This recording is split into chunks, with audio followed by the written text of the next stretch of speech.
Good afternoon, everyone, and welcome to this webinar, which will focus on proposals to improve walking and cycling in Bath. Thank you for registering to take part, which is an important part of helping us to get these proposals right. I'm Dina Romero. I'm the leader of the council, and I'll be chairing this webinar this evening. This hour-long webinar will begin with some short remarks from our lead cabinet members for transport. So that will be from Neil Butters and Joanna Wright. Councillors Rob Appleyard and Councillor Dave Wood will also be joining the panel, as will our officers Paul Garrod and Nick Helps, and we will briefly explain the three proposals.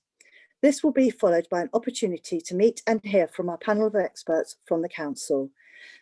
This will help you to hear about the detail in these schemes and hear their answers to your questions. COVID-19 has meant we have all had to change the way we do things. How we consult with the community has had to change too, moving from exhibitions to online consultation, which makes it harder to have face-to-face conversations. Your input to this webinar will be used to help us shape the best possible scheme. This is the first stage of consultation. If we decide to proceed with any of these schemes, you will receive a second but formal opportunity to comment on final proposals when the necessary traffic orders to enforce are advertised, and this is scheduled for early this summer. Can I stress this is a listening exercise, and so we really do want to hear what you have to say. Nothing has been decided yet, but it is also important for you to note that we have been given money by government, and if we don't spend the money on these schemes, then we will not be able to spend the money on any other schemes. So just coming back to the webinar itself, we will be recording this webinar so people who cannot attend can watch and listen to the questions and panel responses later. So please do let us know using the chat function if this will cause a problem for you. Unfortunately, we will not be able to answer every question submitted, but we will provide answers to the most frequently asked questions, as we won't have time to cover, that we don't have time to cover on the consultation web pages in the next few days. So you may have seen at the start of the webinar, there was a screen that showed or spoke of the webinar etiquette. We want to make sure that this meeting is a safe, positive and friendly experience for all participants. So we request that all questions and comments entered into the chat are respectful and polite. Otherwise, you will be removed from the meeting. We also ask that you refrain from posting any information that could be considered illegal, misinformed, spam or fake. If you do post such information, you will be removed from the room. We also ask you refrain from using any personal information within the questions that you ask. Please help us make sure this webinar is a positive and helpful experience for everybody. As I said, all participants will have access to the question and answer function, and I'll ask that you put any questions for the panel into this so that I can keep an eye on all the questions that are coming in. We have also had a number of questions that have been submitted before the webinar, and we will be hoping to get those questions or a selection of those questions answered during this webinar. So tonight's panel, I have with me Councillor Joanna Wright, who's a cabinet member for Highways. Good evening. Also Councillor Neil Butters, who is a joint cabinet member as well for Highways. Evening. Councillor Rob Appleyard, who is here as a cabinet member for adult social care and public health. Good evening. And also Councillor David Wood, who is a joint cabinet member and is here with his climate emergency hat on. I'm also joined by Chris Major, who is the Assistant Director for Highways and Transport. Hello. Paul Garrod, who is our Traffic Management and Network Manager. And finally, but by no means least, Nick Helps, who is our Sustainable Transport Manager. Hello. And welcome to you all. So I'd now like to pass on to Councillor Butters to give us some opening remarks, please. Thank you, Dina. Good evening, everybody. In May last year, the government, through the Department for Transport, launched the Emergency Active Travel Fund. It split this fund into two tranches. The first tranche enabled local authorities to apply for funding to introduce emergency temporary highway schemes aimed at helping social distancing on busy streets and helping people to get around without having to rely on using public transport or cars. We put in place a number of measures across Bath within weeks of the fund being announced. Those measures in the city centre were particularly effective at providing more space for people and giving them confidence to go out and make use of the wonderful shops and facilities in the city. The second tranche of funding was aimed at measures to help more people walk and cycle, particularly those along bus routes or between destinations served by buses, where currently there are limits on capacity due to social distancing, and where people may not feel so comfortable in using buses once restrictions are eased. What we don't want to happen is for people who previously used public transport to use their cars more often, which of course would add to congestion and impact air quality. The initial information about the government fund was that the schemes had to have been started by the end of March 2021. These funding criteria were significant because they would largely determine what type of schemes we could include in our bid. We also needed to ensure that the schemes linked in with our wider plans for walking and cycling across Bath.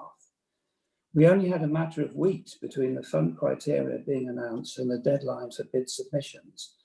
This meant that it was not possible to consult ahead of submitting our bid. I'm now going to pass over to my colleague, Councillor Jo Wright. Thank you, Neil.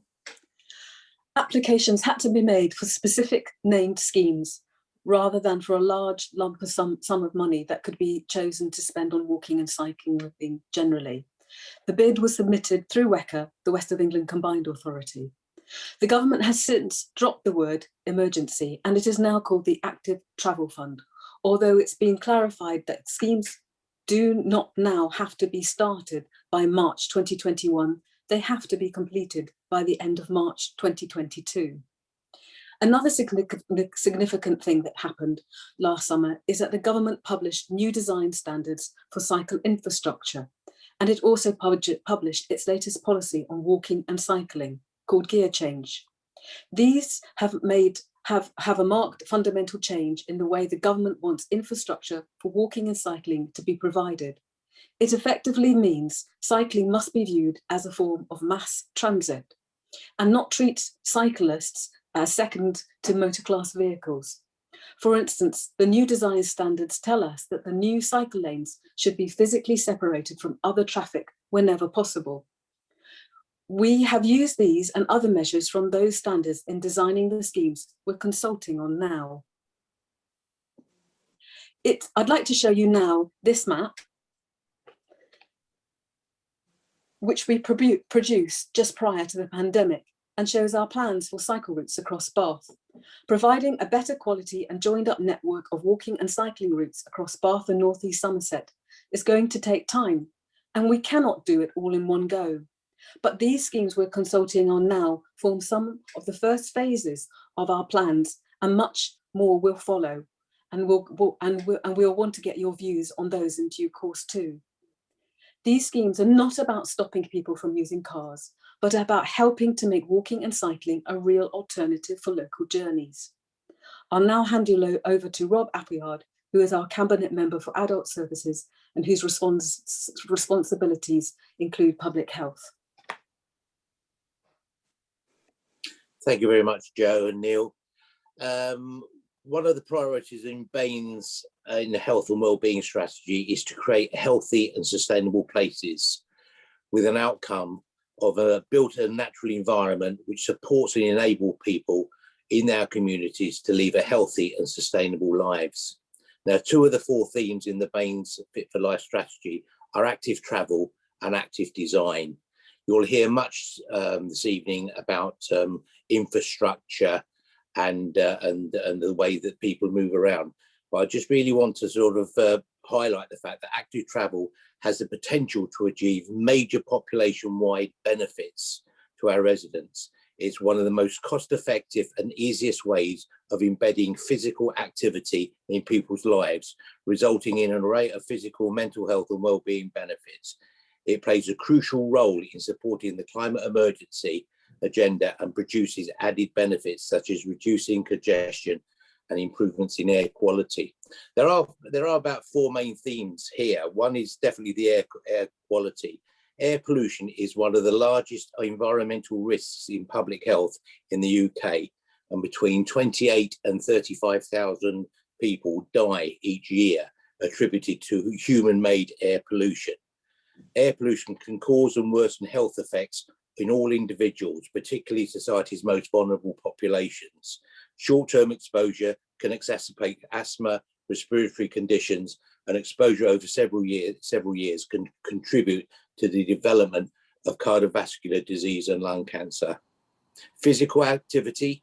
In Baines, there are between 30 and 35 adults who are estimated to be inactive. That's doing less than 30 minutes of physical activity per week. Doing regular exercise, as we know, can actually help improve lives. For most people, the easiest, most appropriate forms of physical activity are those that can be incorporated into everyday life, such as walking or cycling. There's also supporting the healthy weight agenda. Over half of Baines, that's 51.1%, are nearly are overweight or obese. That's going by the 2018-2019 report, and I suspect I'm one of those. By having infrastructure that supports active modes of travel to increase physical activity will not only improve cardiovascular health and reduce cancer risks, but also play a fundamental role in helping our residents maintain a healthy weight. And then finally, it's reducing health inequalities. It's essential that the creation of active environments is implemented across all areas of Baines, resulting in safe and accessible and sustainable movement of travel for all social groups, which will improve the health outcomes and reduce inequalities across our communities. And at this point, I'll just pass over to my colleague, Councillor Dave Wood. Thank you very much, Rob. Responding to the climate emergency requires action across all aspects of society, from intergovernmental agreements such as the Paris Agreement to real action by national governments and major corporations to deliver the radical system change we need to stop the primary cause of carbon emissions from the burning of fossil fuels. It's this level of change that will enable individuals, households and local businesses to cut their carbon emissions and achieve zero carbon by 2030. With lots of support and requests from the local community, the Council declared a climate emergency in March 2019. We are committed to provide the leadership to enable Bath and North East Somerset to achieve this carbon neutrality by 2030. 3 clear priorities for action emerged from the Council's 2019 research and the stretch pathway modelling for cutting emissions from the biggest chunks of the area-wide carbon footprint. These included the 2 main sources of carbon emissions, being from transport and from energy used in buildings, and the 3rd priority being to significantly increase the amount of renewable energy that's generated locally. We know that some big shifts are needed, some of which the Council has more direct influence over than others. Those that we can directly influence, we're working on ways to make those happen, such as walking and cycling schemes. In the longer term, such schemes contribute to our goals of cleaner air and addressing the climate emergency.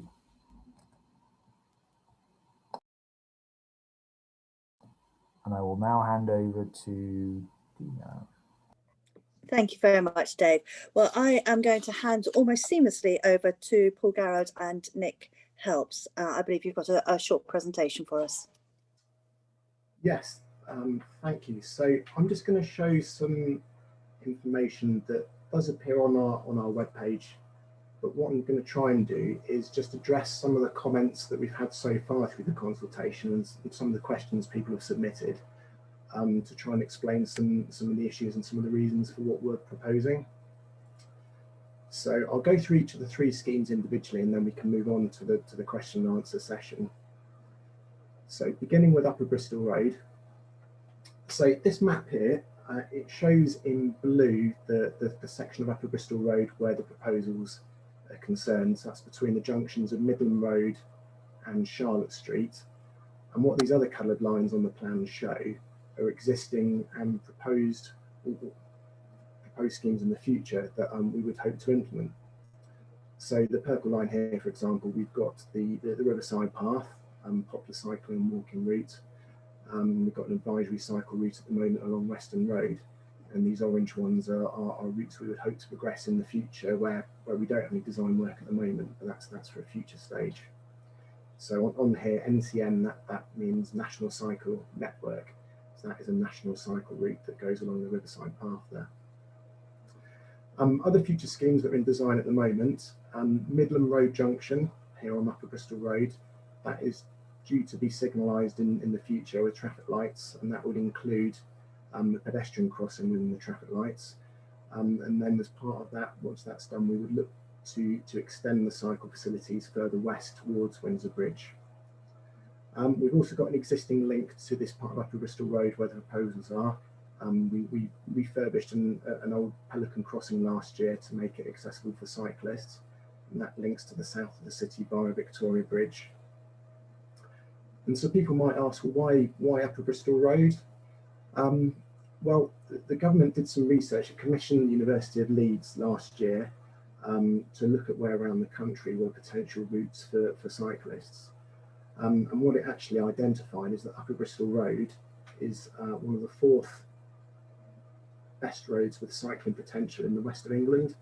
So what that means is by putting in cycle facilities in the road, it's got great potential to increase the amount of people who may cycle down there. So this is just part of the first phase of the improvements we would like to do along the A4. And of course, some people may be aware that we're at the early stages of working with the West of England Combined Authority to look at a metro bus style route between Bath and Bristol. And that route along the A4 would also include cycle facilities. So it's very much a plan of doing this in stages, but improving a route rather than just isolated sections. So I'm just going to move on to one of the drawings that we've got on the web page. I won't go through all of them, but I'll just use this one as an example. So this shows Upper Bristol Road between Marlborough Lane and Nile Street. I appreciate it's quite a busy drawing here with lots of information, but what it shows is the cycle lanes that are proposed on either side of the road. And they would be separated by these sort of devices, these islands. So they may not look exactly like this, but what we're trying to do is actually physically separate cyclists from motor traffic. And this is in line with the new government standards that were published last year that Councillor Wright referred to. It's about providing good quality cycle routes, not just a painted line on the road, as has been done much in the past. And the key feature would be wherever there's bus stops, we would actually provide something so that cyclists don't have to go around a stationary bus in the road. There would be what we refer to as a bus stop bypass, a cycle bypass around the buses. So this part of the drawing down here is just a zoomed in version. So where we've got the carriageway, this blue bit would be an island, a constructed island, and then you've got the cycle path, cycle lane that runs between the pavement and the new island. And cyclists would have to give way to anyone crossing. That's the purpose of this mini zebra crossing here. We would resurface the cycle lanes along the road to provide a good quality surface for the cyclists. It wouldn't be coloured, but it would be coloured where the cycle lane passes in front of the side road, just to make that safer. And also, not shown on this map, but further down towards Charlotte Street, there would also be an improvement to the existing traffic island near Monmouth Place Junction. That traffic island at the moment isn't really designed for pedestrians, so that will actually be reconstructed into a proper pedestrian island. And we would also build what we're referring to as continuous footways. So I'll just show you an example of a couple of these features. So this is a similar design to the bus stop that we would potentially use, which is one in London here. So this just shows the cycle lane coming up between this bus stop island and the pavement. Ours would be a very slightly different design, and these ramps for cyclists would be a bit more gradual. These ones are quite steep there. And then just to show an example of a continuous footway. Again, this is one from London, but the whole purpose of a continuous footway is where you have a side road that comes out onto a main road. The pavement looks like it continues across, so almost like kind of a crossover where you've got a driveway coming onto a road. And the intention is, through the road markings, is that drivers coming out or turning in, I know this is a one-way road, but where you've got a two-way road, drivers would give way to pedestrians who are crossing. So it gives much more priority to pedestrians, makes it easier for people to cross. It's a level surface. And the government's actually proposing changes to the highway code to make this thing a lot clearer. It is a bit ambiguous at the moment. The highway code says you should stop to give way to someone who's already crossing the road. But the amendment to the highway code, which will hopefully come in shortly, will say anyone who is waiting to cross the road, you also have to give way to. So much more about giving pedestrians priority when they're crossing the road. The Marble Lane junction is a bit busier of a side road compared to the other ones off of Upper Bristol Road, so it's not quite as suitable for doing that continuous footway.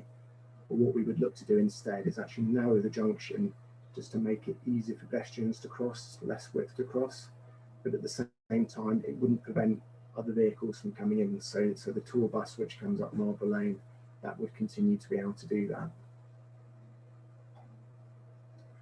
And I think one of the most frequent questions that's coming up at the moment is the impact on parking from these proposals for Upper Bristol Road. So this is just to explain that a bit further. So unfortunately, to put these cycle lanes in, we would have to remove parking along this section of Upper Bristol Road. And the red ones shown here, these are the parking bays that would have to be removed.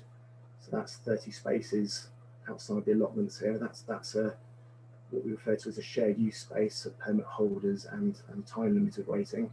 And then there's 10 spaces here, which is reserved for permit holders at the moment.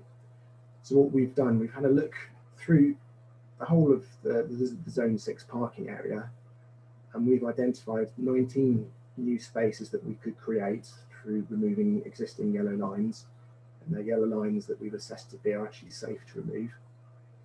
And then in addition to that, we would look to convert some of the existing shared use parking bays so they're reserved for permit holders only. So this one here, I'll just move my cursor again, this is Marble Lane. So this 14 bay space is shared use between pay and display users and permit holders, so that would change to permit holders only. And then this bay in Royal Avenue, we would convert 12 of those spaces and reserve them for Zone 6 permit holders only. And in addition to that, we were looking to make changes to the permit system that's currently in place for guest houses and hotels. So what we want to do is move those users of those permits, so guests of hotels and guest houses would then have to buy a permit that they would use in Charlotte Street car park rather than use the on-street residence parking bays, and that would free up quite a lot more space for residents. At the moment in Zone 6, there's about 41 of those guest house style permits that people can use in the resident bays. So if those were moved into the Charlotte Street car park instead, that gives much more priority for residents. So just moving on, other parts of the proposals includes a new 20-mile-an-hour speed limit for this part of Upper Bristol Road. That's what the green line is showing here. The blue line points to existing 20 limits. So we would extend the 20 just beyond the scope of the scheme, almost up to Windsor Bridge. So that would benefit cyclists, pedestrians, and also hopefully make it just a better environment for people living close by as well. Okay, I'll move on to the next scheme proposal now, which is the cycle route from the city centre to the University of Bath. So I've got another map here. The blue lines represent the roads affected by the proposals. So we've got cycle lane on Beckford Road, I'll show you in a moment. Then in North Road, we have a proposal for a road closure through a bus gate. The section here of the avenue, where we would be proposing a cycle lane, a cycle path rather, and then we have some crossings on Widcombe Hill and Bathwick Hill. So I think the question's come up a few times, well, why North Road, why not Widcombe Hill, why not Bathwick Hill is providing a route to the university? A few reasons for that. They are all hills, we can't get away from that, but North Road is the least steep out of the three hills. Many of you will be aware we've got a trial at the moment, taking part in the national trial on the use of e-scooters. Sorry, that's popped up and making noise every now and then. So the e-scooter operator that's used in Bath has got concerns about using Widcombe Hill because of the steepness of it. So North Road again lends itself to that because they're not concerned about the steepness of North Road, and also closing North Road to traffic has less impact than doing so on one of the other roads.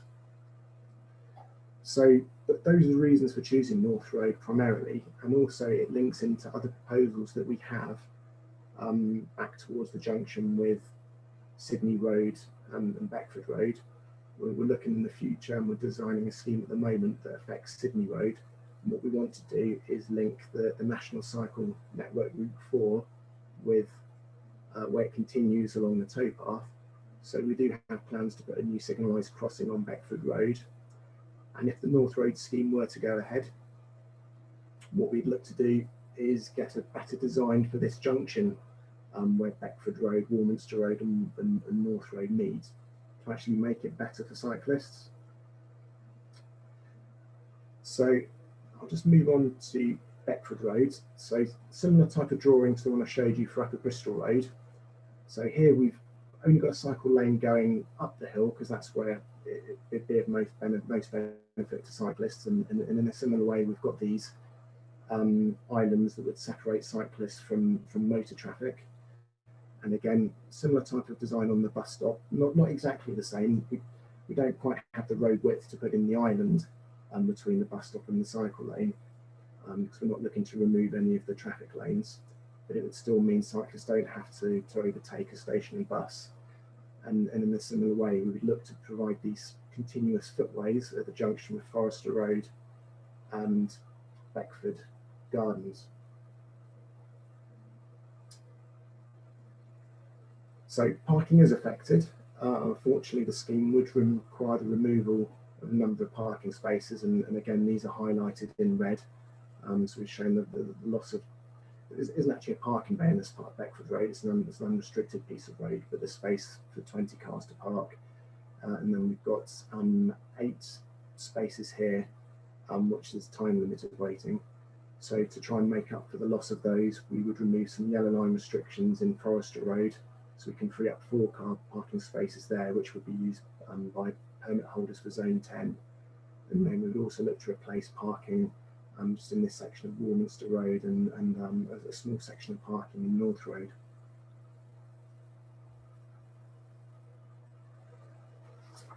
So turning to the bus gate, so back to North Road here. So this highlighted section shows where the proposed bus gate would be. That's near King Edward School there, which is those grey buildings there. And in the consultation that's online, we're asking for views from people as to what they think really about whether the bus gate should apply in one direction or both directions. And we're also seeking views on whether we should make Cleveland Walk one way in a northbound direction if we put the bus gate in. The reason for that proposal to make that section one way is if we did put the bus gate in, there's a possible risk that people may cut through Cleveland Walk as an alternative to using North Road. So we're keen to get views from people on that. We would also put these in, if we do them, on an experimental basis. So that means we would try them out and look at the impacts before any decision is made on making them permanent. So an experimental scheme would go in for usually a minimum of 6 months, and certainly no more than 18 months before a decision would have to be made on whether it's permanent or not. And we would actually undertake traffic surveys as well as looking at numbers of cyclists using these facilities when they go in, which we would do for all of them. We would look at the impacts on traffic on the other roads, so the impacts of traffic and queuing on Bathwick Street, Cleveland Walk, Shamcastle Lane. So just to see exactly what is happening. This is the proposal I referred to for a section of the avenue close to the university.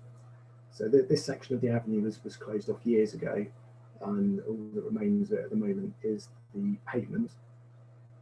And what we're proposing is to use some of the former carriageway, 3 metres width, to provide a 2-way cycle lane. So that would be on a separate level to the existing pavement. So we do know that cyclists use it at the moment. Not a great situation, I suppose, because they're trying to go along the narrow pavement where pedestrians are using it. So that would provide a way of allowing cyclists to continue to use it, enable more people to use it if they choose to, but actually keep pedestrians and cyclists apart. Okay, and then moving on to the third scheme. So this is improvements to the route from Combe Down to the university. So the purple pinky line there goes through Rainbow Woods, and then where it meets Widcombe Hill and Bathwick Hill, we're proposing 2 crossings just to make that a much better route for pedestrians and cyclists. But it will also link to further plans that we've got, which we're referring to the Scholars Way, which would mean there's improved cycle facilities from this point here, Claverton Down Road to Combe Down, and it would also provide future links to Ralph Allen School. So I'll just quickly show you a couple of the scheme drawings. So this is the north end of Copseland. If you can get your bearings with that, we've got North Road coming down here, and then meeting Bathwick Hill, Woodland Place, and it changes to Oakley. So this design here shows what's referred to as a parallel crossing. So it is a type of zebra crossing. It's one we've not used in Bath before, but it actually includes a separate path next to the zebra crossing for cyclists. So in a normal type of zebra crossing, cyclists are meant to dismount and get off and walk across. So this particular type of crossing allows a cyclist to use it as well. And then we also have this same continuous footway design here across Copseland. The proposal also includes tightening up the junction with North Road here. This is a really wide junction to cross at the moment for a pedestrian. So this would include a new refuge island, tightening up the junction here, and it just becomes a lot easier to cross. The road here would have to be widened a little bit to accommodate the bus stop.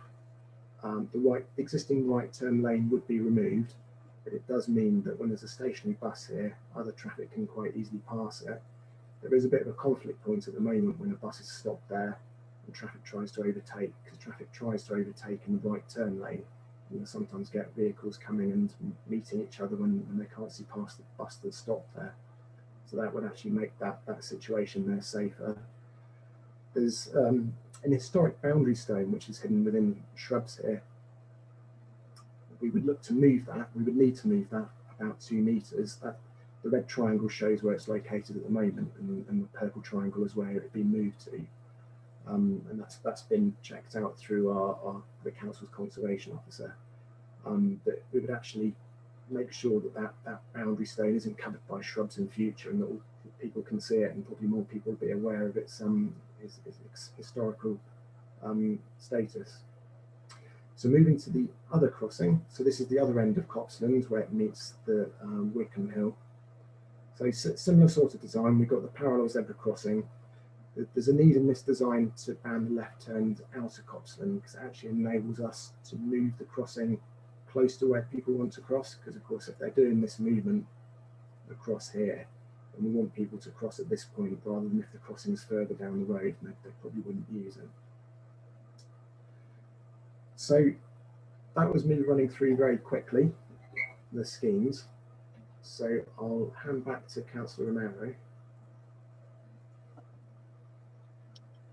Thank you very much for that really helpful introduction. I think that's given us a clear understanding of the schemes. Obviously, there's quite a lot of detail there, and I believe that detail is already available alongside the consultation, and obviously it will form part of this webinar as well. And so if you want to have a bit of a refresh of that, then you can also access that detail on the Council's YouTube channel when this webinar is posted onto that channel.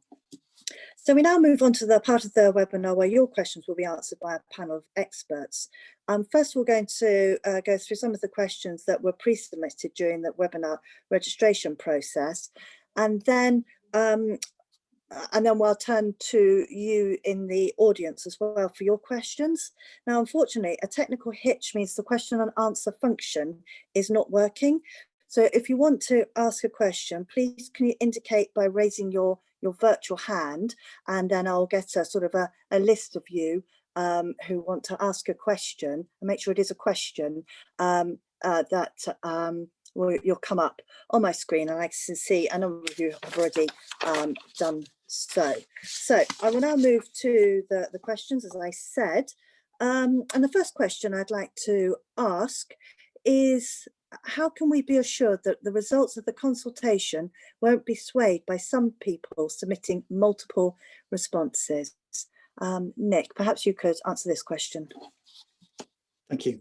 The council records the computer IP addresses of every response received.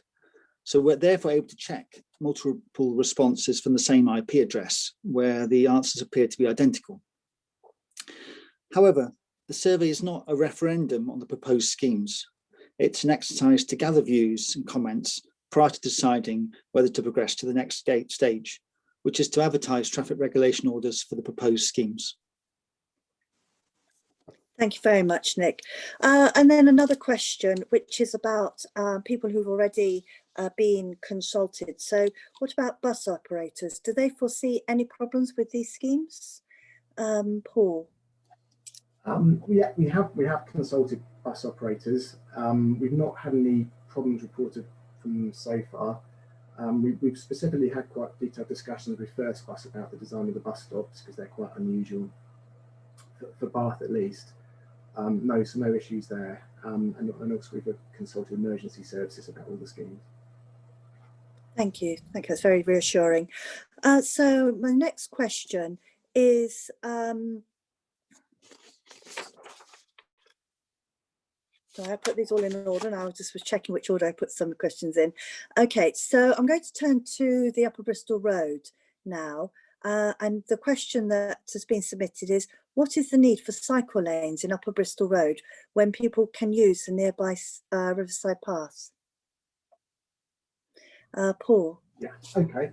Well, is it a fair question, because the Riverside Path is pretty close.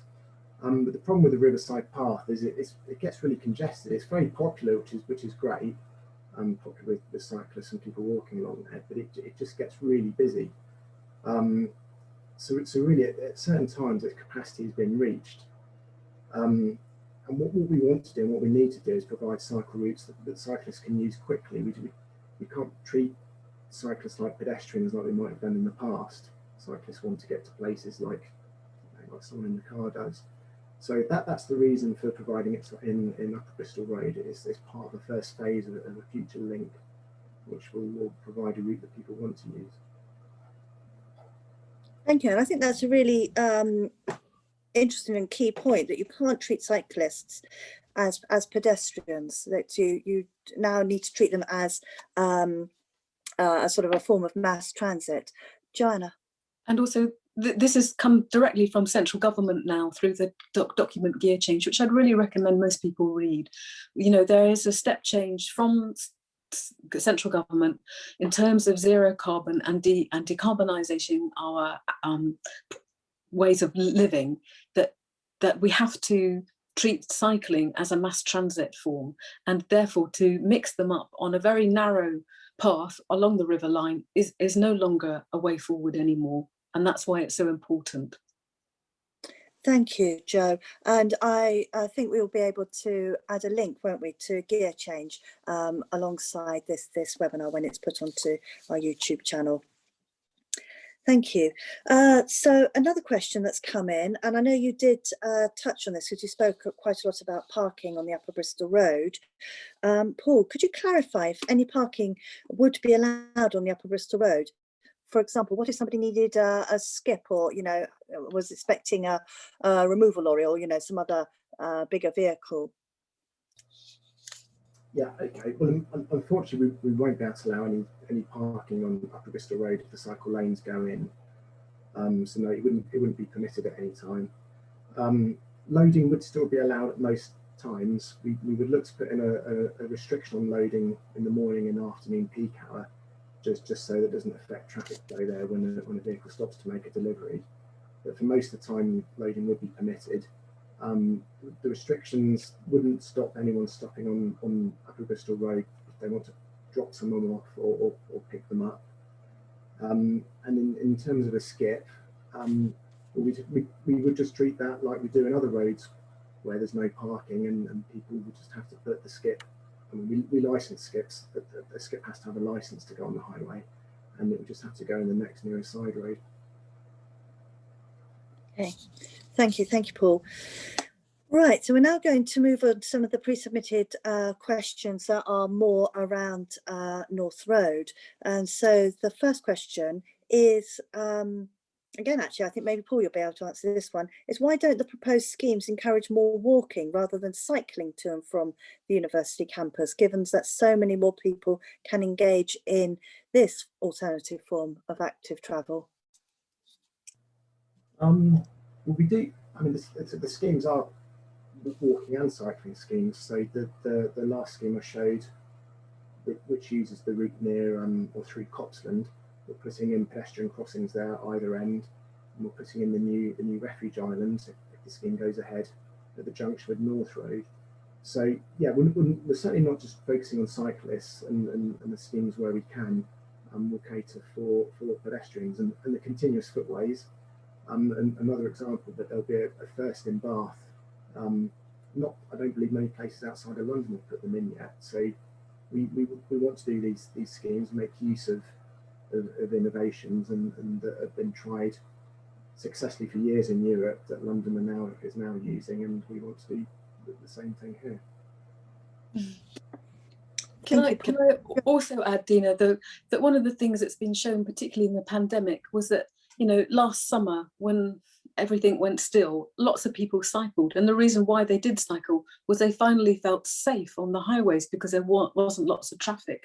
And what's been shown over and over again is that if you provide infrastructure for cycling, then people will use it. And therefore, this is what we're trying to do. And we really recognise that lots of people will still walk as well, but to make journeys of over 2 miles locally, which we need to address, then the quickest way to make those is by cycling. And if we can encourage those changes of journeys, then that is an important element to a step change in how we all live, and how Rob earlier addressed the public health issue. So I don't know if he wants to pick that up. I was going to turn to Rob, actually. So, Rob. Yeah, I mean, it is important, and I think it's what I was saying at the very beginning. This is nothing, certainly it's nothing to do with demonising any particular other mode of transport like cars and everything like that. It's just finding a way that they can actually work together. And I think Joe mentioned it earlier that cycling had always been a bit of a no-man. I mean, it wasn't suitable or wasn't safe on the roads. People didn't want it on the pavements and that. We're really trying to find its own space so it can actually have its own existence, because there's no doubt about it that if anything COVID's taught us is that people do want to get out and exercise, walk and cycle, and all we're really looking to do is to try and make a safe environment for that to happen and coexist with obviously vehicles. Vehicles are really needed in so many different ways, but some of the shorter journeys without a doubt can be done either by cycling or walking. And that's actually healthier for us. Thank you very much, Rob. Chris? I was just going to add that obviously safe infrastructure also helps us to bring forward those people who can use adapted cycles of different types, be it hand cycles or tricycles.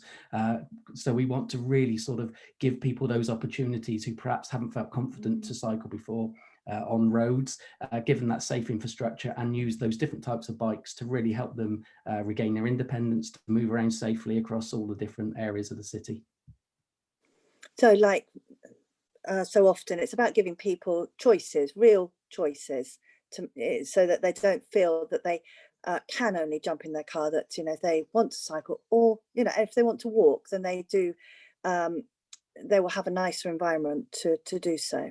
Absolutely. You know, we know that 42% of journeys are under 3 kilometres. Now, for able-bodied people, that's eminently walkable or cyclable, but it's also the longer under 5k journeys. We know up to 70% of journeys are under 5k. Those sort of journeys we can transport to different types of mode, but that can be different times. You know, it's not every day, it's not all the time. It's about giving people opportunity to live their life differently, make choices on a daily basis to what suits, and really bring forward those who don't have access to cars, give them safe opportunities, and build that whole safe network across the city and the wider area beyond that. Yes, because there is a significant number of people, I know, in Bath particularly, that don't actually have access to a car. Okay, so my next question then, sticking with North Road, and this might seem like a really obvious question. Why spend money on cycle routes that go up hills? Surely there's only a small number of people who are prepared to use them. Paul, I'll turn to you for that one. Yeah, okay. Well, I think I mentioned briefly, but Bains has taken part in the national trial of e-scooters. And there's probably quite a lot of potential for e-scooters in the future. The trial could well lead to national legislation changing that makes these e-scooters a lot more common than they are today. And that means hilly sections of Bath become a lot more open to use of e-scooters. And separate to that, e-bikes are becoming even more popular. They're still fairly expensive, but the cost of them is really coming down a lot, and a lot more people have them now. So it's catering for that. So we think it's probably very likely that e-scooters and e-bikes are going to become more popular. So these routes that might put off cyclists, even with these measures that we're proposing, with a greater use of e-bikes and e-scooters, it's just going to enable even more people to use them. Thank you, Paul. And I just want to remind everybody that currently all e-scooters that are not part of our trial are still illegal to use on the highways. So my next question, again, cyclists using North Road. And what has the council done to estimate how many cyclists would use the proposed measures? And there's a bit of a sort of follow-up question in that as well, which is, what degree of modal shift would you expect from cars to walking or cycling? Bearing in mind this is about encouraging people to be more active. Nick. Yes, we don't have any recent counts of cyclists in North Road, but the development of new cycle routes isn't dependent on there already being a high level of cycling. The government set out a clear policy agenda to promote walking and cycling, and experience from other schemes across the UK demonstrate there's a huge latent demand for cycling. It's not possible to estimate with any degree of certainty how many people will use the road if the measures put in place, but we know that from national surveys that people feeling safe is a major factor that affects whether or not people choose to cycle. And also, as Paul mentioned, we will be doing, if the scheme proceeds, we will be doing before surveys and after, and surveys during the experimental period. Thank you. So you can see how much latent demand is actually then matched by people using North Road. Rob? Yeah, I'm just mindful of a discussion I had with a Dutch person, and obviously the Dutch are always held up with being so more advanced in terms of their cycling activity than we are. I think maybe the fact that it's a bit flatter than what we are helps, but he reminded me that the conversation is that they do not target car drivers to come out their car and take up cycling. They actually target the pedestrian at a time where the pedestrian wants maybe some sort of assisted transport to like go up the hill or something like that. They are focusing actually the pedestrian and making it a better alternative for them to go to maybe cycling as opposed to going straight from walking straight up into a vehicle. So I think that's an important point to remember. Thank you, Rob. Joe? And I would also pick up that in terms of sort of transport planning and design, for years, the whole way the transport sector was organised was through something called to predict and provide. So you would look at the numbers and then make a decision about what that looked like. And now it's been recognised that that's not going to be the way forward. The way forward is actually to decide and provide. If you decide that those are the best infrastructures and you take that forward, then people will use them, and that will be the game changer. And that's what we have not done for a long time in our transport sector. Thank you. So, traffic impact on closing North Road, has this been established? So has the traffic impact of closing North Road been established? Perhaps Paul? Well, short answer, no, we don't know what the traffic impact fully will be if North Road is closed. I suppose the traditional way of planning a scheme such as this would be you would do some traffic modelling, see what the traffic modelling told you where cyclists would go. But in this case, the funding that we've been given by the government is quite unusual in that we only had a few weeks between knowing what the criteria was for the fund and submitting schemes, and there was certainly no time to do any traffic modelling, and the government didn't expect us to do that. It was a initiative, get schemes in quickly, award the money, get on with them really. Of course, consult to see what people's views are on them as well. So, and that's why we're proposing to do these as experiments in North Road. What impact would the bus gate have if it goes in? We would certainly do surveys. If it was done as an experiment, it would be in normally for a minimum of 6 months. It wouldn't be in any longer than 18 months, but the whole idea is do a live experiment, see where the traffic goes. Are there queues? Does it materialise? We would find out. So it would be for a few months, and we can make adjustments and make a decision based on that. Thank you very much, Paul. Yeah, and that was absolutely the point I think that Neil was making at the beginning as well, about how little time there had been between knowing a bid needed to be submitted and submitting it. So we're nearly coming to the end of the pre-submitted questions, and I note we've got 17 additional questions. I suspect we're not going to be able to get through those in the probably 5 minutes we'll have left at the end, but obviously there's a lot of interest in this particular subject.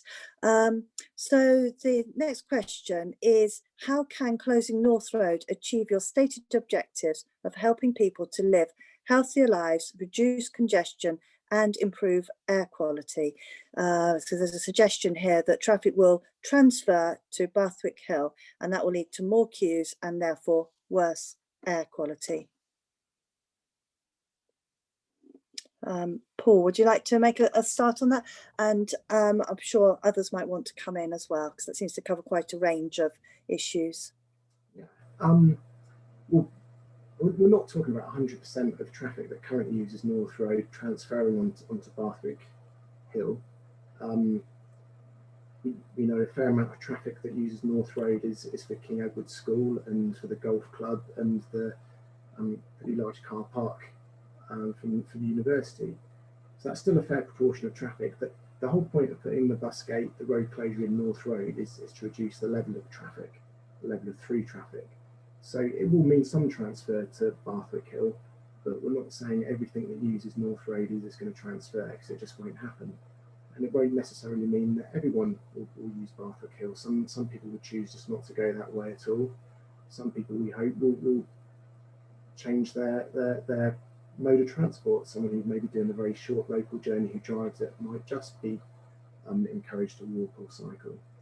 So, as we mentioned in other questions, we will do surveys. We'll look at how many more people use North Road. We'll look at the impact on traffic on the other routes, and if changes are needed, they can be made. Thank you, Paul. Do I have anybody else who wants to add, perhaps particularly around the air quality piece? Perhaps Dave.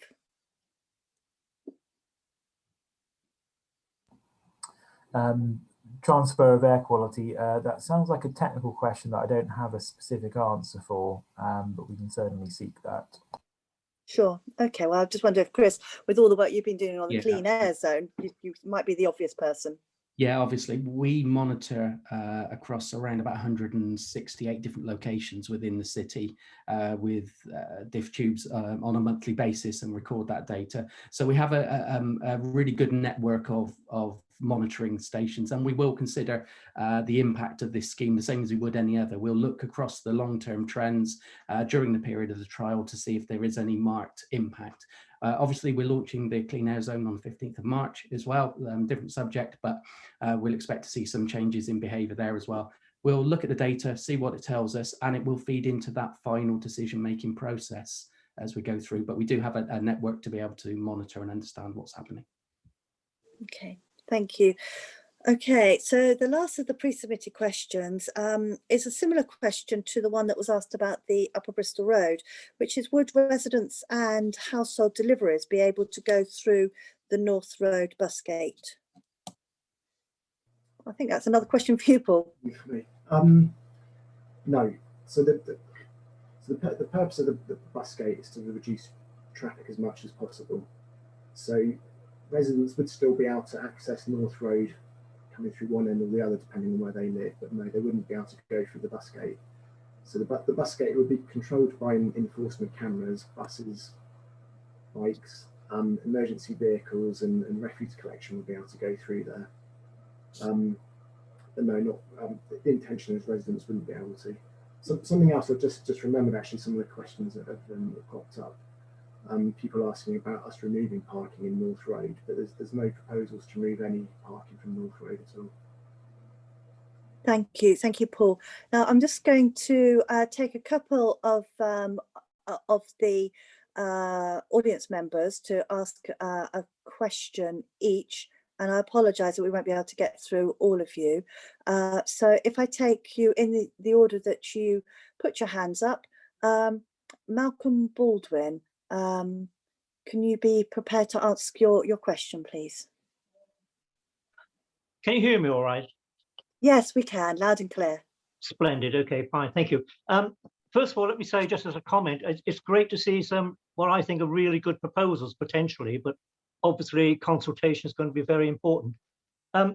Two quick questions to be cheeky. When I looked at the map that was flashed up by Paul at the beginning in relation to the Upper Bristol Road, I noticed that the future cycle suggested route linked as a detailed question around Alfred Street and then across the front of the assembly rooms to get into Bennett Street. That already is an issue in terms of people cycling across a pedestrianised area. Are you confident that you've taken enough care and attention with respect to differentiating between areas that should be solely pedestrianised, i.e. the piazza outside the assembly rooms, for example, as opposed to what appears to be on your map at the moment? And my other question is there any thought being given to how you might regulate, in inverted commas, major collections of cyclists from cycling clubs, deciding that Bath's a great venue to visit en masse at particular weekends? And if not, is that something that is perhaps worthy of thought? The background being, I spent quite a lot of time in Italy, which is incredibly into cycling, but they can be a real nuisance when they arrive in your city or town en masse. Very interesting questions. Paul, you're already unmuted, so I'll turn to you first. In terms of the pedestrian route near the assembly rooms, we've not looked at that in detail yet. So, of course, we don't want to send cyclists into areas that are quite constrained and will cause a problem for pedestrians. So that may result in the route looking slightly different from what's on that map there. So that was largely an aspiration, really. But it just shows where we want to put routes as close as possible to those lines. In terms of the second question, it's a really difficult one to deal with, and and I suppose in our area, we've only really had to deal with it in the rural areas to begin with, where you get these sportives. And of course, road races have to be approved by the police, but when it's a kind of an informal group of cyclists who aren't racing and it's kind of more of a tour, then we don't have any control over it, and difficult to tackle really. So it's not an issue at the moment, but if Bath becomes a kind of a hot spot for where people want to tour on bike, that's good. It's good in many ways, but yeah, it could come with issues like you mentioned. But for the time being, I'm not sure what we could do about that. Okay, thank you very much, Alida. Thank you very much. I'm going to take one more question. Roger Beresford. Can you hear me now? We can hear you, Roger. I indicated that I had two questions, but really they go to one issue, which is the necessity for closing North Road. And firstly, I asked, where are the bicycles? I use North Road regularly, and the only bicycle I've ever seen there was mine when I was straining a tendon and trying out North Road as an exercise option. Normally I walk there, but I can't say that I've noticed any bicycles using it. And my second question is, where is the traffic? I understood the Active Travel Fund was intended to be used on busy streets, but North Road is so quiet that I can often walk in the road.